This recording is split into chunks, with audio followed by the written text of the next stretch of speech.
할렐루야.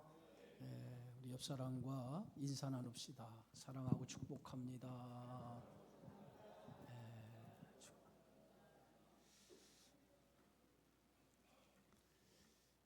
선교는 하나님이 우리에게 주신 명령이에요. 명령. 여러분 군대 가보시면 군대에서 주의관이 명령을 내리면 그 명령을 반드시 이행을 해야 돼요.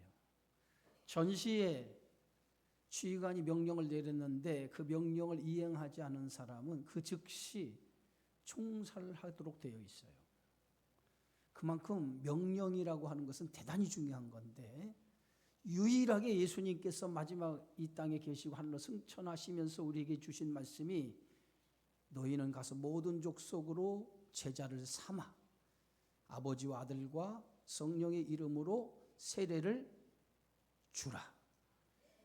이렇게 예수님이 세상을 떠나면서 우리에게 주신 이 말씀을 우리는 지상 명령이라고 합니다.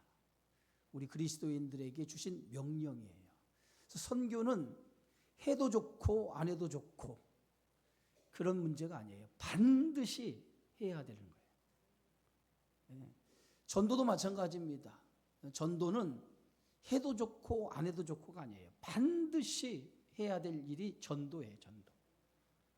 근데 전도를 하지 않으면 우리가 그리스도의 명령을 수행하지 않는 거예요. 그래서 대부분 성도들이 뭐예요? 이 전도에 대해서 그렇게 관심을 갖지 않고 선교에 대해서 그렇게 관심을 갖지 않아요. 그런데 가장 하나님께서 기뻐하신 일 가운데 하나가 뭐냐면, 한 영혼이 하나님 앞에 돌아올 때에 이것처럼 기쁜 일이 없다는 거예요. 이것처럼 기쁜 일이 없다는 거예요. 하나님이 제일 기뻐하시는 일 가운데 하나가 뭐냐? 그게 바로 영혼을 구원하는 일. 그것이 가장 기뻐하는 일 가운데 하나예요. 그래서 교회는 총력을 다하여서 이 영혼 구원에 우리가 매진해야 되고, 우리 그리스도인들의 삶 전체가 막 영혼을 구원하는 일, 한 영혼뿐만 아니라 선교하는 일을, 이것에 우리의 모든 역량을 다 쏟아서 이 일을 감당해야 될 줄 믿습니다. 교회가 건강한 교회가 되어지기 위해서는요, 이 선교의 열정이 가득한 교회가 건강한 교회가 되는 거예요. 이 선교의 열정이 가득하지 않으면 교회는 건강한 교회가 될 수 없고 교회는 부흥할 수 없습니다. 여러분, 부흥하는 교회의 특징이 어떤 특징인지 아십니까? 그게 바로 나누어주는 거예요. 나눠주는 교회. 받기만 하는 교회는 절대로 성장하지 못해요. 여러분 가정에도 자꾸 하나님 주신 복을 흘러내려 보내는 그 가정이 하나님 주신 복을 쌓일 수 없을 정도로 받게 되지만은, 그 복을 자꾸 쌓고 나만을 위해서 살아가는 것이 사람들은 결국 하나님의 놀라운 복을 이루지 못해요. 그래서 하나님 주신 복을 흘러보내야 돼. 근데 이 복을 흘러보낸다라고 하는 의미가 뭐냐면, 복음을 흘러보내는 사람, 복음을 위해서 살아가는 사람. 그래서 내게 주신 모든 역량, 물질이나 건강, 이 모든 역량을 총동원해서 선교, 영혼 구원, 이 일에 매진하고 이 일을 위해서 내 생명 다할 때까지 내가 이 일을 위해서 감당하겠다고 하는 하나님의 거룩한 부름, 거룩한 뜻 앞에 헌신하는 성도는 하나님께 영광을 돌리는 것뿐만 아니라 그것이 여러분의 삶에 엄청난 복을 가져다 주는 줄 믿습니다. 초기 한국 교회가 여러분 이렇게 놀라운 부흥을 가져올 수 있었던 것, 그것은 어떤 이유냐면, 초기 한국 교회에 복음을 받은 사람들의 눈물과 땀과 헌신으로 복음의 씨를 뿌렸기 때문에 그 복음의 씨를 뿌린 것이 오늘날 한국 교회가 되어진 거예요. 그런데 1세대들이 이렇게 복음을 위해서 땀을 흘리고 눈물을 흘리고 씨를 뿌리는 헌신의 그 수고가 헛된 것 같죠? 그렇지 않아요. 한국 교회를 이룬 것뿐만 아니라 그의 후손들을 조사해 보니까 그의 후손들이 다 하나같이 놀라운 축복의 사람들이 되었다는 거예요. 그러니까 하나님께서는 선교하는 그들을 통해서 교회만 부흥시킨 것이 아니라 그들의 후손까지도 놀라운 복을 하나님께서 허락해 주었다는 거예요. 신명기 1장에 보면 하나님의 말씀을 따라 살아가는 사람에게는 천대에 이르는 복을 주신다고 그랬어요. 그 약속의 복이 말씀에 순종하여 하나님 명령에 따라 살아가는 자들에게 그와 같은 복이 임하여진 줄 믿습니다. 성경에 보면 수많은 사람들의 이름이 등장하는데 그 수많은 사람들의 이름 가운데 그의 후손들을 조사해 보면 그의 후손들이 믿음으로 살아간 후손들은 엄청난 복을 받았던 것을 봅니다. 그것이 바로 하나님의 뜻을 행하는 사람들의 주시는 축복이에요. 그래서 선교는 하나님의 복을 얻는, 하나님의 복을 받는 길이에요. 따라합시다. 선교는 하나님의 복을 받는 길이다. 여러분, 선교하면 하나님이 축복을 해줘요. 선교하면 하나님께서 복을 준다고요.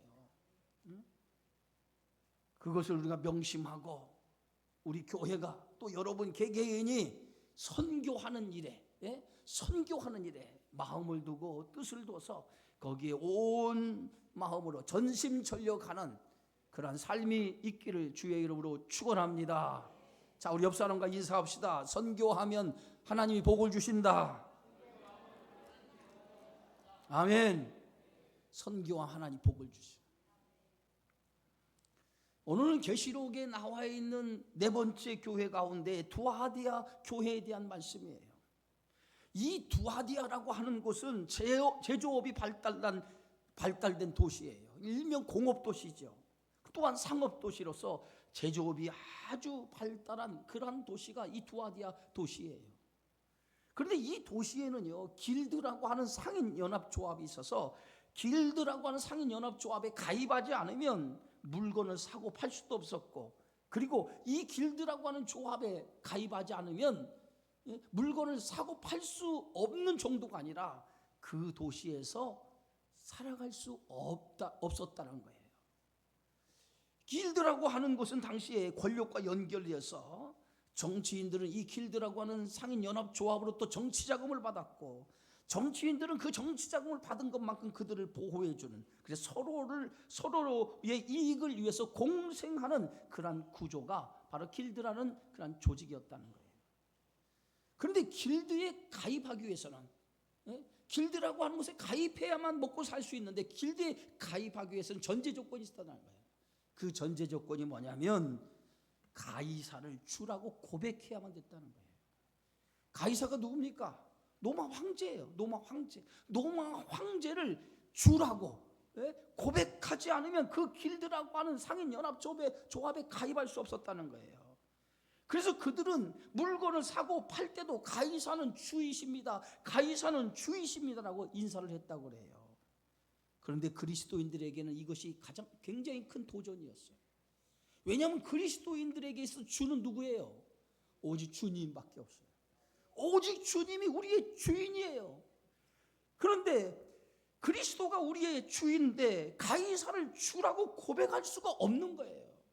그렇다고 하면 이 길드라고 한 상인연합조합에 가입을 해야 먹고 사는데, 그 길드에 가입하기 위한 선제 조건으로 가이사가 주라고 고백했는데 그리스도는 주를 고백할 수 없는, 그들을 황제를 주라고 고백할 수 없어요. 그러다 보니 그리스도인들은 길드 조합에 가입하지 못했고, 그래서 여러 가지 경제적으로 불이익을 당할 수밖에 없어서 생계에 어려움을 당하게 되어지고, 그 어려움은 결국은 가난하게 살 수밖에 없었다는 거예요. 이게 그 당시 그리스도인이 살아가는 삶의 현실이었다는 거예요.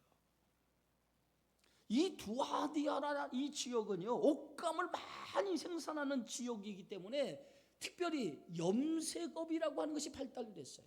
염색업, 옷에 물감을 들이는 염색을 하는 그 염색업이 이 두아디아 도시에 굉장히 발달을 했어요.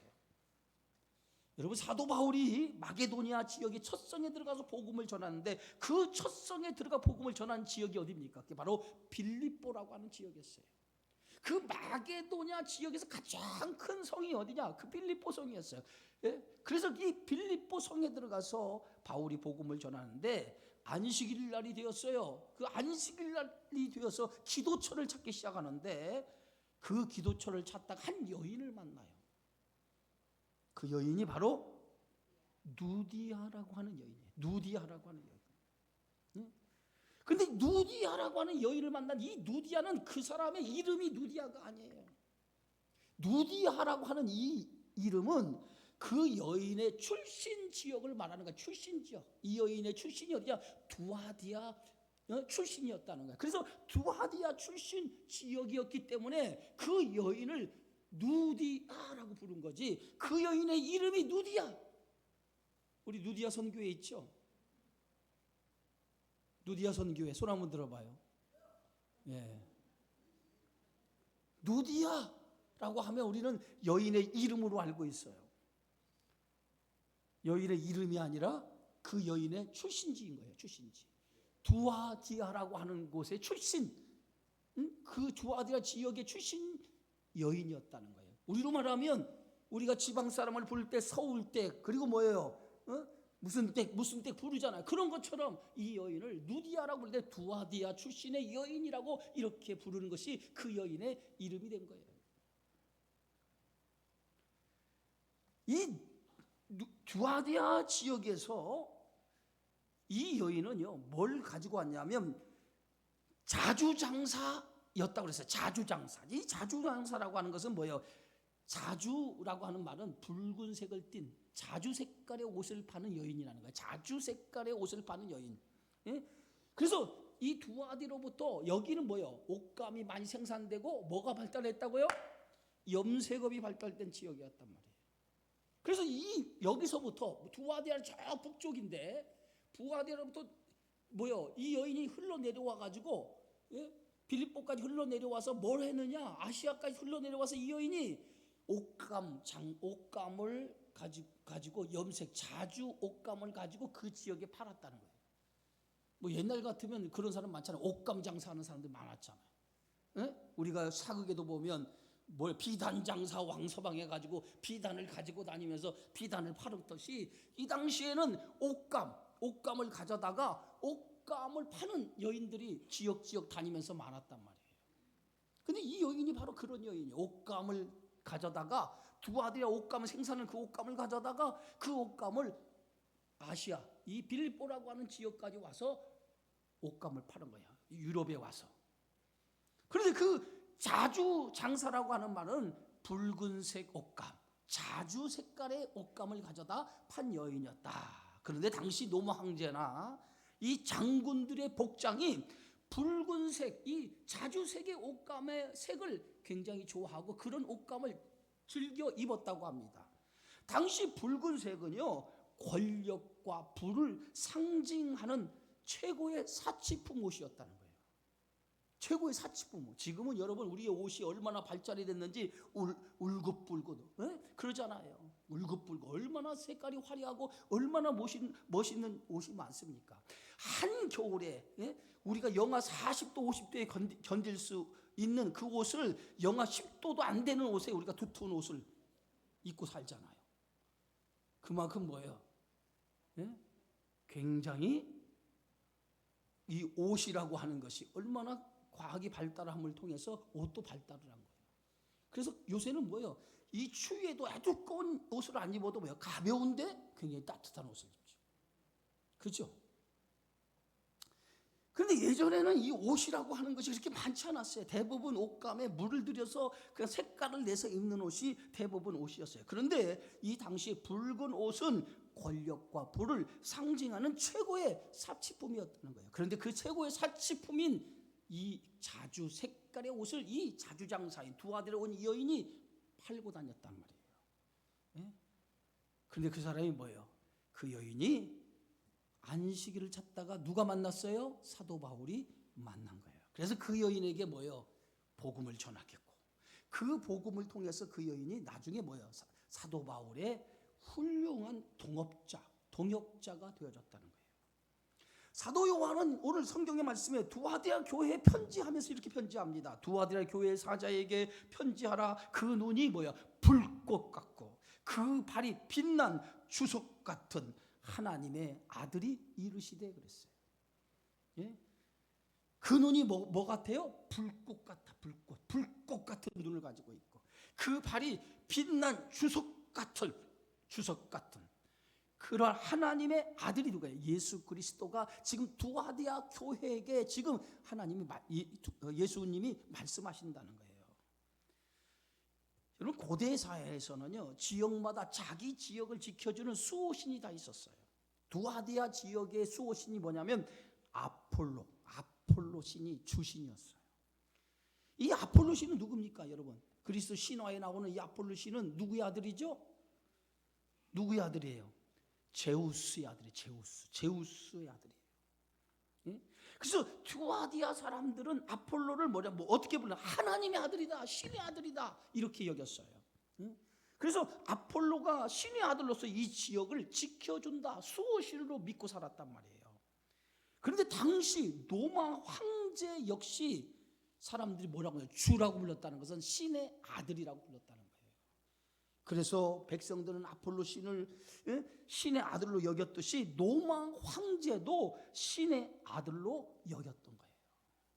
그래서 오늘 성경에 그 눈이 불꽃 같고 그 발이 빛난 주석 같은 하나님의 아들이라고 하는 것은 오늘 로마 황제가 신의 아들로서 세상을 통치하고 다스리는 것이 아니라 오늘 이 세상을 통치하시는 분 누구냐? 그 눈이 불꽃 같고 그 발이 빛난 주석 같은 하나님이 통치하고 다스리고 그분이 세상 만국을 심판하시는 분이라는 거예요. 그게 누구예요? 예수님이라는 거예요. 그래서 그 두아디아 교회에게 로마 황제가 신이 아니라 그가 세상을 다스리고 통치하고 심판하는 것이 아니라 이 세상을 통치하고 다스리고 심판하시는 분은 누구냐? 빛난 주석과 같은 그 눈이 불꽃 같은 하나님의 아들 예수 그리스도가 세상을 다스리고 통치하고 심판하시는 분이라는 거예요. 예? 세상은요, 어둠의 권세 잡은 자들이 세상을 다스리고 통치하는 것 같아요. 그런데 여러분, 세상이 그런 자들이 통치하는 것 같지만은 세상은 그런 자들이 통치하는 게 아니에요. 하나님이 세상을 다스리고 통치하고 계시다는 거예요. 믿으십니까? 믿으세요? 마지막 세상을 심판하시는 분도 누구냐? 마지막 세상을 심판하시는 분도 우리 주님이에요. 주님이 마지막 날 심판주로 오셔서 이 세상을 심판하시게 되리라 믿습니다. 이 두아디아 교회는요, 오늘 예수님으로부터 칭찬도 받았지만은 책망도 받았어요. 응? 두아디아 교회가 주님으로부터 칭찬받은 것이 뭡니까? 19절이에요. 내가 내 사업과 사랑과 믿음과 섬김과 인내를 아노니 내 나중 행위가 처음 것보다 많도다라고 말했습니다. 두아디아 교회는요, 에베소 교회와 정반대로 처음보다 나중이 더 나은 교회였어요. 처음보다 나중이 더 나은 교회. 예? 처음은 좋은데 나중이 나쁜 사람도 있잖아요. 처음과 끝이 동일한 사람이 있고 처음보다 나중이 좋은 사람이 있어요. 여러분, 어떤 사람 되기 원하십니까? 어떤 사람 되기 원하세요? 처음은 좋고 나중에 별 볼 일 없는 사람이 되고 싶습니까? 처음보다 나중이 좋은 사람이 되고 싶습니까? 처음과 끝이 변함없는 사람이 되고 싶습니까? 응? 어떤 사람 되고 싶어요? 예, 처음과 끝이 변함이 없어야 돼. 사람은 변하면 사람은 뭐예요? 죽을 때 가까운 거야. 그런데 오늘 이 두아디아 교회는요, 예? 나중이 더 좋은 교회다, 나중이 더 나은 교회였다는 거예요. 에베소 교회는 처음 사랑을 잃어버렸다라고 그랬어요. 예? 그래서 진리를 사수하다가 식어진 교회가 에베소 교회라면 두아디아 교회는 처음보다 사랑과 믿음, 섬김, 인내가 충만해져서 처음보다 더 좋아진 교회였다는 거예요. 예? 이것이 두아디아 교회가 예수님으로부터 칭찬받은 이유예요. 그런데 두아디아 교회가 처음보다 사랑과 믿음, 섬김, 인내가 충만한 교회였지만은 주님으로부터 책망을 받았는데 뭘 책망받았을까? 20절에 다 같이 한번 읽어보시죠. 20절 성경을 펴놓고 다 읽어봐요. 20절 오늘 우리 주복자 원사님이 읽었는데 20절 시작. 그러나 내게 책망할 일이 있노라. 자칭 선지자라 하는 여자 이세벨을 내가 용납함이니 그가 내 종들을 가르쳐 꾀어 행음하게 하고 우상의 제물을 먹게 없게 하는도다. 두아디아 교회의 책망이 뭐냐? 자칭 선지자라 하는 여자 이세벨을 용납했다는 거예요. 예? 여러분, 이세벨이 누구예요? 북왕국 아방 시대에 아방의 누구예요? 아내. 아방의 아내가 이세벨이에요. 그 이세벨이 북왕국 아합의 아내가 됨으로 인해서 북왕국 땅에 그가 뭘 가지고 왔냐면 바알을 들고 들어왔어요. 바알. 자신의 나라에 섬기던 바알 우상을 들고 와가지고 북왕국 전체를 바알로 물들인 장본인이 누구냐? 이세벨이라고 하는 여인이었어요. 예? 이세벨은 두로와 시돈의 왕 옛 바알의 딸입니다. 예? 그래서 북왕국 이스라엘 아합과 정략적인 결혼을 통해서 북이스라엘의 왕비가 된 거예요. 그래서 그가 왕비가 되면서 자기가 섬기던 바알을 가지고 와서 이 바알을 북이스라엘에 완전히 퍼뜨려요. 바알을 가져왔는데 그 바알이 뭐냐면 풍요를 상징하는 신이 바알이에요. 그리고 아세라는 뭐냐면 다산을 상징하는 신이 그 아세라예요. 그 풍요와 다산을 상징하는 이 바알과 아세라 신을 가져다가 온 북이스라엘에 퍼뜨린 거예요. 바알을 믿으면 뭘 가져다 준다? 풍요함이 있다. 그리고 뭐요? 아세라를 믿으면 뭐가 된다? 자녀를 많이 낳는다잖아요. 사람들이 그러잖아요. 풍요가 뭐예요? 잘 되는 거. 다산이 뭐예요? 자식을 많이 낳는 거. 응? 이 고대 시대는요, 복이 뭐냐면 자녀 많이 낳는 게 복이에요. 그래서 이세벨의 영향으로 바알과 아세라가 이스라엘 전역에 퍼지게 되었고, 하나님의 자리를 누가 차지했냐? 바알과 아세라가 하나님의 자리를 차지한 거예요. 결국 이스라엘 백성들의 신앙은 여호와 하나님, 오직 여호와 하나님을 믿는 신앙이었는데 여호와 하나님을 밀어내고 그들의 마음에 뭐가 차지했어요? 바알과 아세라가 그들의 마음에 차지하게 되어진 거예요. 그래서 그들은 여호와 하나님을 믿는 신앙이었는데 그들의 마음에 뭐가 찾아왔냐? 바알과 아세라가 그들 속에 들어옴을 통해서 하나님과 이방 신앙이 섞여버린 거예요. 이걸 뭐라고 얘기하냐면 종교 혼합주의라고 얘기해요. 혼합주의. 하나님도 믿었지만은 세상의 것도 함께 믿었더라. 여러분이 똑같잖아요. 돈 없으면 못 살아. 돈 없으면 못 살아. 돈이 최고야. 예? 돈이 최고야. 이렇게 생각하잖아요. 하나님 믿는 건 믿는 거고 돈 없이 못 살아. 돈 하고 살잖아. 그래서 돈과 하나님을 뭐요? 겸하여 섬기는 거예요. 그런데 예수님은 뭐라고 해요? 하나님과 재물을 겸하여 섬길 수 없느니라. 근데 우리는 여러분 보세요. 뭐니 해도 뭐니요? 뭐니 해도 뭐라고요? 뭐니요? 그게 종교 혼합주의라고. 종교 혼합주의. 하나님을 의지한다고 하면서도 하나님보다도 뭘 의지하냐면 세상의 것을 의지하는 거예요. 세상의 것을. 자꾸 세상의 걸, 돈, 권력, 세상의 것, 이걸 의지하는 거예요. 그거 없으면 마치 죽는 것처럼 생각을 해요. 근데 신앙은 뭐냐면 이런 것을 의지하는 게 아니에요. 여호와 하나님을 온전히 의지하면 그분이 내 인생을 책임져 줄 것을 믿고 살아야 돼요. 할렐루야. 사렙다 가부가 오늘 엘리야를 공개하면서 마지막 한 움큼 남은 밀가루와 한 움큼 남은 기름을 가지고 먹고 죽으려고 했을 때에 그것을 누구에게 바치라고 그랬어요? 엘리야 선지 그것을 나를 위해서 떡을 만들어 주라. 그러면 가뭄이 끝날 때까지 통의 가루와 기름이 떨어지지 아니할 것이다.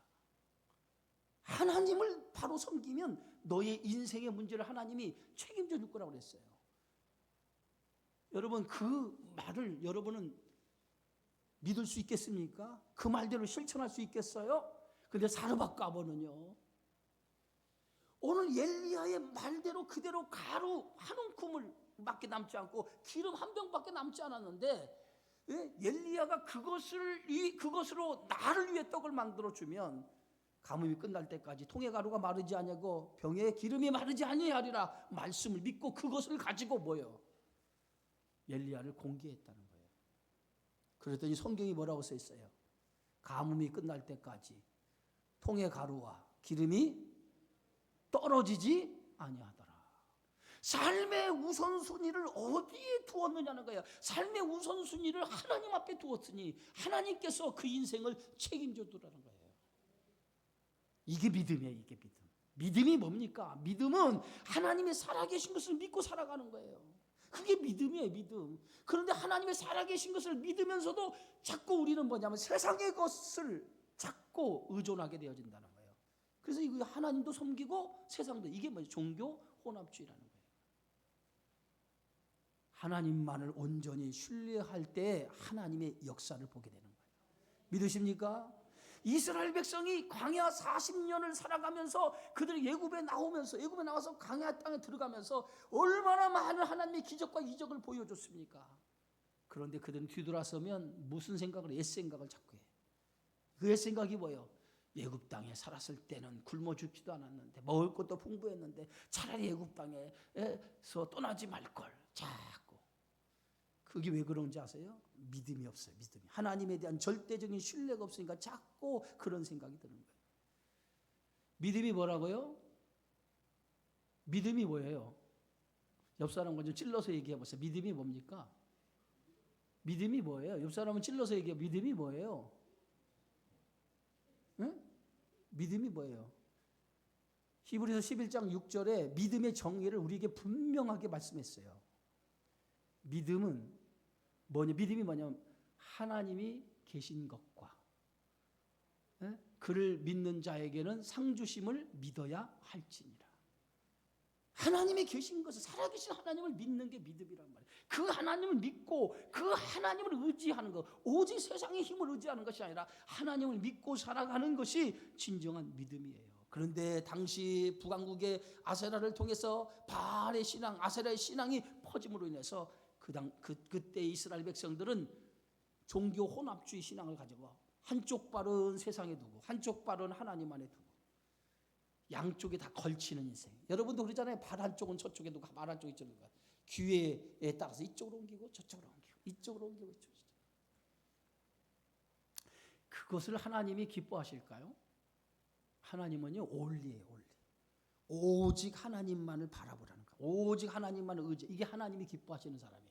따라서 하나님이 기뻐하는 사람은, 다시 합시다. 오직 하나님이 기뻐하는 사람은 하나님만을 의지하는 사람이다. 한쪽 발은 세상에 두고 한쪽 발은 신앙생활에 두고, 이것도 아니고 저것도 아니고 필요에 따라서 왔다 갔다 하는 사람. 하나님 그거 원하지 않아요. 그래서 오늘 이스라엘 백성들에게 엘리야가 촉구하는 신앙이 뭐예요? 너희가 어느 때까지 두 사이에서 머뭇하려느냐.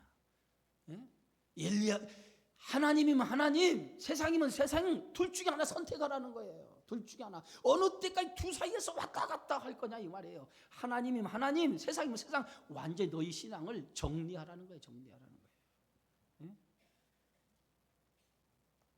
결국은 이스라엘 백성은 이 바알과 아세라를 섬기고 하나님을 섬기는 종교 혼합주의 때문에 결국은 그들이 하나님 앞에 심판을 받잖아요. 그 심판의 대가가 뭐예요? 3년 6개월 동안 비도 이슬도 이스라엘 땅에 내리지 않는 하나님의 징계를 받아요. 그래서 그들이 혹독한 대가를 지불받았을 때에 결국은 뭐예요? 하나님을 온전히 섬기지 않는 것 때문에 대가를 받게 되어지는 거죠. 그때 엘리야가 오늘 아방이 엘리야를 찾아와서 엘리야에게 뭐라고 하냐면 이스라엘을 괴롭히는 자요, 이렇게 말합니다. 이스라엘을 괴롭히는 자라. 가뭄이 내려오니까 이스라엘 땅에 얼마나 기근이 심하니까 이스라엘 백성이 얼마나 고통 속에 있으니까, 그러니까 이 모든 문제가 엘리야 때문에 그렇다는 거예요. 이스라엘을 괴롭히는 자라고 얘기해요. 그럴 때 엘리야가 뭐라고 말하냐면 내가 이스라엘 백성을 괴롭히는 것이 아니라 당신이 이스라엘을 괴롭히는 자입니다. 왜? 바알과 아세라를 퍼뜨리는 게 당신 아닙니까? 그래서 당신 때문에 이스라엘의 이 땅에 가뭄이 찾아온 거라고. 결국은 누가 참신인가 한번 대결 한번 해봅시다. 예? 당신이 믿는 바알과 아세라가 참신이냐, 내가 믿는 여호와 하나님이 참신이냐 한번 대결 한번 해보자는 거예요. 그래서 갈멜산으로 올라가서 그 갈멜산에서 뭐요? 바알과 아세라를 숭배하는 신들과 내가 대결을 한번 해보자. 그 대결의 방식이 뭐예요? 하늘에서 불을 내리는 신이 참신이라고 하는 것을 대결하자는 거예요. 누가 이겨요? 누가 이겨요? 850명이란 바알과 아세라가 숭배하는 신들이 자기의 몸을 찢고 자들이 믿는 바알 앞에 부르짖어요. 하늘에서 불을 내려달라고. 그런데 그 신이 참신이에요? 그 신은요, 신이 아니에요. 우상이에요, 우상. 우상이 뭐예요? 사람이 만든 거예요. 사람이 만든 거. 여호와는 사람이 만든 게 아니에요. 스스로 존재하신 분이 하나님이에요. 그래서 하늘에서 불을 내려달라고 했을 때 그들이 불을 짓고 자기 온몸에 칼을 내려가지고 피를 흘리고 그래도 불이 내려오잖아요. 그런데 엘리야가 살아계신 하나님 불을 내려달라고 기도하니까 하늘에서 뭐가 내려와요? 여러분 좀 대답 좀 해요. 하늘에서 뭐가 내려와? 불이 내려와. 불이 내려와서 그 엘리야가 제단 위에 도랑을 파고 물을 채우고 그 제단에 제물 위에 물을 가득 부었는데 불이 내려서 그 제단에 있는 그 도랑을 다 불이 다 태워버리고 제단에 있는 물까지 핥고 제단에 있는 제물까지 태워버려요. 누가 하나님이에요? 불을 내리는 하나님. 여러분 보이지 않지만 하나님은 전능하신 하나님이에요. 그런데 보이는 이 돈 이것이 마치 우리 인생을 이끄는 것처럼 생각해서는 안 된다. 그래서 그 엘리야는 하나님이 참신임을 그들에게 보여주고 그 우상을 섬기는 그 선지자들 다 데리고 기손 시내가를 데려가요. 그래서 거기서 칼로 다 쳐서 죽여버려요. 하나님의 심판이에요. 하나님의 심판. 근데 두아드리아 교회의 문제가 뭐예요? 네? 영적인 간음이에요. 영적인 간음이 뭐예요? 우상숭배, 영적인 간음. 여선자 이세벨을 종교 혼합주의를 용납한 거예요. 영적인 간음한 거예요. 하나님 앞에 우상을 섬긴 거예요. 그것이 두아드리아 교회의 문제였다는 거 문제. 하나님을 섬기면서 한쪽으로는 뭐예요? 영적인 간음, 우상, 세상의 힘, 세상의 물질 앞에 마음을 빼앗기고 그 물질을 섬기는 그것이 두아드리아 교회의 모습이었다는 거예요. 그러면서 20절 이렇게 말합니다. 그가 내 종들을 가르쳐 꾀 행음하게 하고 우상의 제물을 먹게 하는도다. 이 두아드리아 교회의 이세벨이 누구예요? 이 두아드리아 교회의 이세벨은 당시 두아드리아 교회에 상당한 영향력을 가진 여자였다고 그래요. 그러면 상당한 영향력을 가진 그 여자 이세벨과 같은 역할을 한 두아드리아 교회 안에 상당한 영향력을 가진 이세벨 같은 역할을 한 사람이 뭐냐? 그 하나님을 온전히 섬기지 못하고 세상의 것을 믿도록 자꾸 종교 혼합주의를 갖도록 만든 여자가 누구냐? 당시 이런 얘기가 있어요. 두아드리아 교회의 담임 목사의 아내였을 것이다.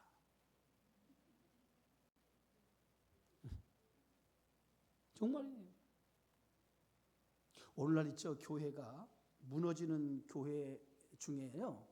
사모가 교회에서 문제를 일으켜서 교회가 무너지는 교회 많습니다. 많아요. 다단계를 사모가 교회 안에 들어와 가지고 다단계 때문에 교인들을 끌어들여 가지고 돈 문제에 얽혀 가지고 교회가 무너진 교회도 대단히 많아요. 그게 뭐예요? 세상에 이세벨을 데리고 들어온 거예요. 세상에 이세벨. 교회 안에 영향력을 가진 성도들을 성도들을 혼합주의와 합리주의 명분으로 세상과 타협하도록 만들었다는 거예요. 그래서 우상을 섬기도록 만든 거예요. 여러분, 그 이세벨이 뭐라고 하는지 아세요? 한번 우상 앞에 절한다고 해서 죄 짓는 거 아니야. 중심만 있으면 되지. 뭐 중심만 있어. 주일 한번 빠져도 괜찮아. 그냥 당신 중심만 있으면 돼. 사회생활 하다 보면 뭐 그럴 수 있지. 뭐 11조 아이고 적당히 해도 돼. 안 해도 돼. 여러분, 이런 사고를 가진 사람들이 교회에 누구냐? 이세벨이에요. 이세벨. 스승이요. 제대로 가르쳐야 돼. 신앙은요, 제대로 철저하게 가르치는 옆 사람을 만나야 돼. 좋은 신앙의 사람을 만나야, 멘토를 만나야 그 사람의 신앙처럼 자라게 되어 있어요. 근데 좋은 신앙의 멘토를 만나지 못하고 똑같은 사람, 그저 그런 사람 만나면요, 그 사람 신앙은 똑같아져요. 절대로 그 신앙이 자랄 수 없어요. 그 신앙이 절대로 하나님 앞에 온전한 신앙이 될 수 없어요. 합리주의요? 신앙이 합리주의가 어디 있어요? 합리주의가 어디 있어요? 신앙의 문제만큼은요, 서로 합리적인, 적당히 합리적으로 해야 된다는 신앙은 없는 거예요. 신앙의 문제만큼은요, 철저해야 돼요. 단호해야 돼요. 기면 기고 아니면 아닌 거예요. 요즘 이단들을 보면 기독교가 크게 구분되지 않아요. 비슷합니다. 확연히 구분이 되면 이단을 경계하게 돼요. 그래서 감리교에서 이번에 이단을 구별하는 법 해가지고 책자가 하나 나왔어요. 책자가. 제가 이제 책자를 가지고 왔는데 교회마다 나눠주라고 책자가 어제 보니까 연회에서 나눠줬는데 거기 보면 한국의 이단에 대해서 자세하게 그 이단은 어떤 문제가 있고 자세하게 한국 교단의 이단에 대해서 정리해가지고 교육국에서 출판을 했어요. 한 종이 한 장으로 길게 앞뒤로. 그거 여러분들 저기 사무실에 붙여놓을 때가 보세요. 그 이단이 신천지가 뭔가 그러면 신천지 그거 보면 신천지가 이런 거구나. 장막성전이 뭐냐 이거 다 나와 있어요. 예? 기독교와 이단을 쉽게 구분하지 못해서 그게 그건 같아서 이단에 빠지는 성도들이 많단 말이에요. 예? 교회 안에서 영향력 있는 사람이 성도들에게 원칙대로 가르쳐줘야 하는데 원칙대로 가르쳐주지 않냐고 자기 생각을 가지고 가르쳐줘요. 자기 생각을 마치 이것이 신앙인 것처럼 이것이 믿음인 것처럼 자기 생각을 가르쳐준다고요. 그러면은 교회 안에 영향력 있는 사람이 그렇게 가르치면 마치 그것이 신앙인 것처럼 그것이 하나님 말씀인 것처럼 그것을 받아들이는 거예요. 그게 어디에서 일어났어요? 두아디아 교회에서 일어난 거예요. 그래서 우리 장로님이나 권사님이나 지도자 되는 분은 성경을 정확하게 알아야 돼요. 무엇이 옳고 그른가, 무엇이 바른 것인지 성경의 바른 지식을 가르쳐줘야 성도들이 그 바른 지식을 통해서 제대로 교육받고 제대로 구분할 수 있는 거예요. 적당히 지도자가 적당하게 신앙생활을 가르쳐주면 그 교회는 망하는 거예요. 가끔 보면요, 자신이 못하기 때문에 다른 사람도 그렇게 가르치는 경우가 있어요. 나는 그렇게 못할지라도 신앙은 바르게 똑바르게 가르쳐야 돼요. 할렐루야. 주님은 이세벨을 용납한 자들에게 뭐라고 하면 계시록 22장 21절 23절 다 같이 읽어봅시다.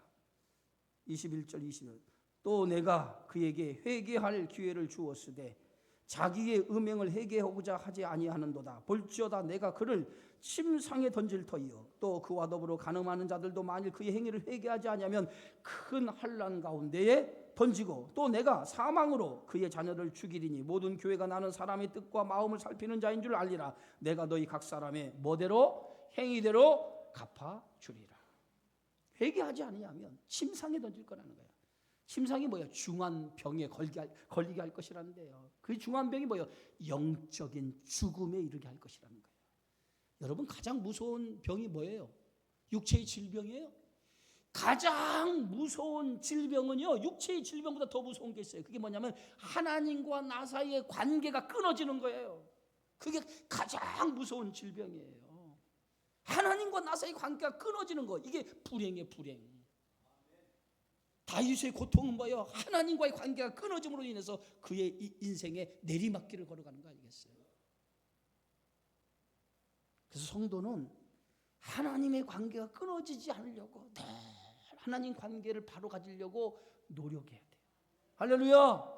이게 성도의 신앙이란 말이에요. 하나님의 관계, 영적인 하나님과의 관계가 그 관계가 끊어지지 않고 그 관계가 바로 맞으려고 시냇가에 심은 나무가 시절을 쫓는 이유가 뭐예요? 시냇가에 심겨졌다는 건 뭐예요? 그리스도와 접붙여서 그리스도 안에서 살고 있기 때문에 늘 푸른 열매를 맺는 거예요. 요한복음 15장에 뭡니까? 나는 포도나무에 너희는 가지니 가지가 어디요? 포도나무에 붙어있지 않으면 열매를 맺을 수 없다고 그랬어요. 그러니까 우리는 뭐예요? 늘 포도나무이신 예수님 그 안에 머물려고 힘쓰고 노력해야 돼요. 그래서 영적으로 우리가 하나님과의 관계가 끊어지지 않도록 힘써야 된단 말이에요. 그러기 위해서는 뭐 노력해야 되잖아요. 노력.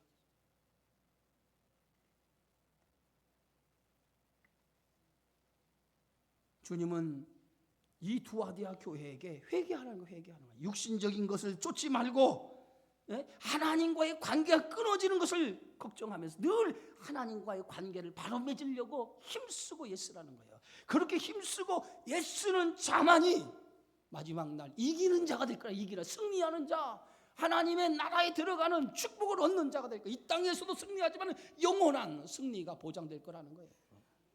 그래서 주님은 이기는 자에게 두 가지를 약속해. 두 가지.